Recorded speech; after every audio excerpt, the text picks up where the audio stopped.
All right, guys. You remember we did the radiant in this house. Still under construction. And we were waiting for the fiberglass shower pan guy to put in a custom fiberglass shower pan, which is what that is right there. And tomorrow we're gonna run the radiant on top of it in a very unique way. But this floor and up along the walls is a custom, you can see, a custom waterproof membrane made of fiberglass. Look at that. And it even goes down into the drain. This is our kind of like a pitch pocket. We're gonna bring up our return back to the radiant manifold. That's our steam outlet.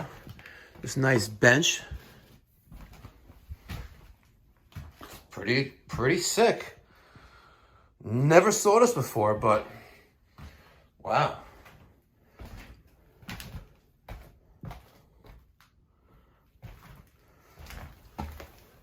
It's pretty cool. All right, stay tuned. We're gonna take some plastic lattice and place that on the floor of the shower pan and then run our PEX, 1/2-inch PEX, to right there to connect to the manifold. So stay tuned, guys.